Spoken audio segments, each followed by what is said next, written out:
Beralih ke perkembangan di Sabah, antara fokus negeri di bawah Bayu, tumpuan penuh diberi terhadap perkembangan revolusi industri 4.0. Butirannya langsung bersama Rita Aloysius Malik di Kota Kinabalu. Silakan Rita. Ya, sahih. Sabah sedang memberi tumpuan sepenuhnya terhadap perkembangan revolusi industri IR 4.0. Ketua Menteri Datuk Seri Panglima Haji Jinor berkata IR 4.0 mengubah cara kehidupan, pekerjaan dan komunikasi sama ada di tempat kerja maupun sekolah seiring perkembangan teknologi pesat di setiap lingkungan sosial. Jelas beliau, sejumlah 3.1 bilion ringgit telah diperuntukkan bagi pelaksanaan program Jalinan Digital Negara Jendela untuk meningkatkan jaringan internet dan liputan telekomunikasi khususnya di kawasan pedalaman bagi mengadaptasi pembangunan IR 4.0. Ia dilaksana dengan kesedaran bahawa era IR 4.0 dan pasca pandemik memerlukan cara baharu dalam perancangan dan pengurusan aset untuk memanfaat pengguna. Datuk Haji Ji berkata demikian dalam teks ucapan sempena persidangan pengurusan Fasiliti Asia FMSC kali ketiga di Kota Kinabalu. Beliau berharap FMSC, Anjuran Malaysian Association of Facility Management dan Universiti Malaysia Sabah dapat membantu menangani isu cabaran strategi serta ketahanan berkaitan pengurusan fasiliti pasca pandemik. Warga kerja Kementerian Kerja Raya Sabah KKRS disaran menggunakan platform media sosial secara berhemah sekaligus memperbaiki penyampaian perkhidmatan jabatan yang membawa kepada perkhidmatan awam berintegriti. Menterinya Datuk Seri Panglima Bung Mokhtar Radin berkata untuk merealisasikan perkara tersebut, beberapa aspek perlu dititik beratkan, antaranya menghapuskan persepsi negatif rakyat terhadap isu integriti dalam perkhidmatan awam yang sebahagian besarnya disebarkan dengan pantas melalui media sosial walaupun kesahihan isu yang diutarakan tidak benar.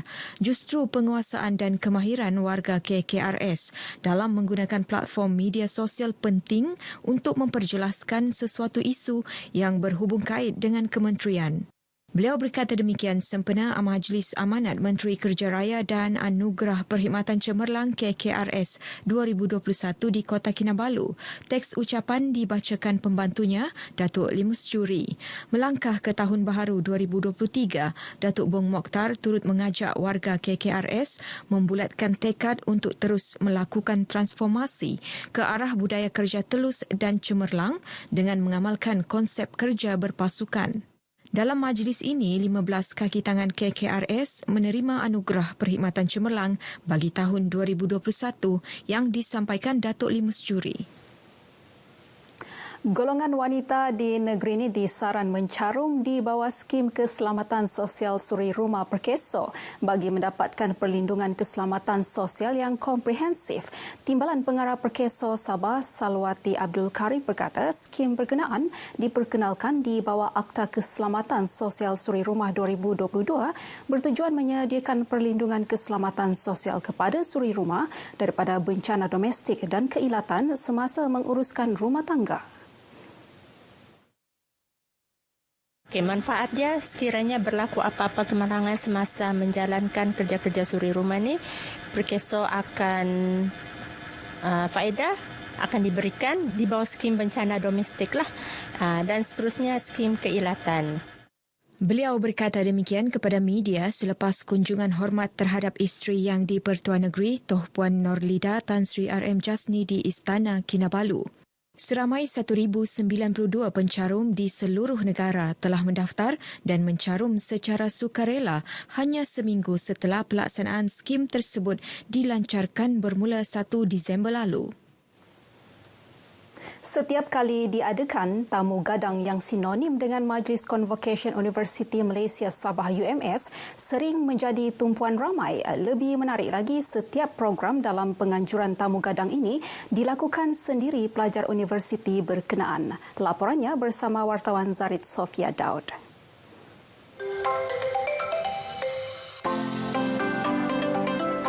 Diperkenalkan pada tahun 1999, Tamu Gadang merupakan antara tarikan utama orang ramai yang hadir ke Majlis Convocation UMS.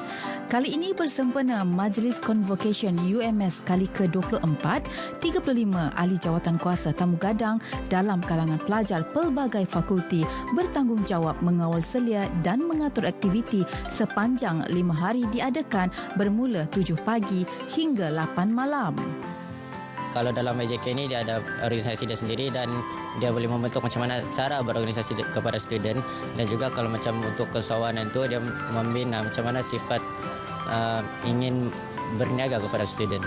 Bagi saya, pandangan saya bila UMS buka peluang kepada pelajar, bagi saya sangat berbesar hatilah diberi kepercayaan untuk handle program sebesar ini. Saya rasa saya lebih macam dulu kan macam saya bukan jenis orang yang macam mana spontan untuk bercakap. Tapi sekarang kan saya lebih yakin untuk megang mikrofon, tidak malu untuk bercakap di depan. Dari segi kepimpinan pula, saya rasa saya punya kemahiran kendiri pun lagi meningkat lah.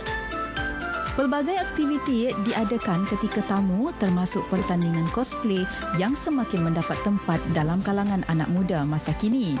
Sebanyak 65 gerai dibuka yang bukan sahaja memberi peluang kepada usahawan menjana pendapatan, malah peluang kepada pelajar menjadi pekerja sambilan sepanjang Tamu Gadang. Saya mau cari duit lebih lah sikit supaya ada duit tambahan untuk saya makan nanti. Salah satunya juga saya mau cari pengalaman, lepas tu saya mau cari macam mana saya mau kerja macam tu supaya saya dapat biasakan diri. Salah satunya saya bangun awal. Jadi nanti masa akan datang bila saya kerja nanti, saya sudah adaptasi dengan benda tu.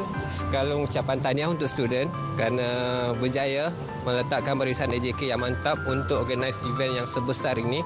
Sememangnya satu cabaran yang bukannya senang, bukannya perkara yang mudah, sebab saya pun ada juga pengalaman untuk buat event. Jadi bila kita meletakkan student, sebenarnya kita memberi satu kepercayaan kepada mereka dan memberi peluang untuk mereka terokai dunia yang mencabar macam ini. Daripada kalau kita membuang masa dekat sana di rumah ataupun yang tidak buat benda yang tidak buat faedah, cuba kamu datang dekat sini di Tamu Gadang. Dan sebab macam-macam aktiviti dekat sini. Ada mau pergi cari makan pun ada, pergi ikut trending dengan tu cosplay dekat sini pun ada, tengok dekat sana tu ada barang-barang berjualan dekat sini ada, macam-macam semua ada dekat sini. Dianggarkan 5 hingga 10,000 pengunjung sehari memeriahkan Tamu Gadang ini. Kepercayaan yang diberikan oleh pihak UMS kepada para pelajar untuk menganjurkan acara besar ini harus dipuji apabila terbukti pelajar berjaya menggalas tanggungjawab berkenaan dengan jayanya. Zari Sofia Daud, RTM. Sekian perkembangan dari Sabah. Berita seterusnya kembali bersama Sahih. Terima kasih Rita.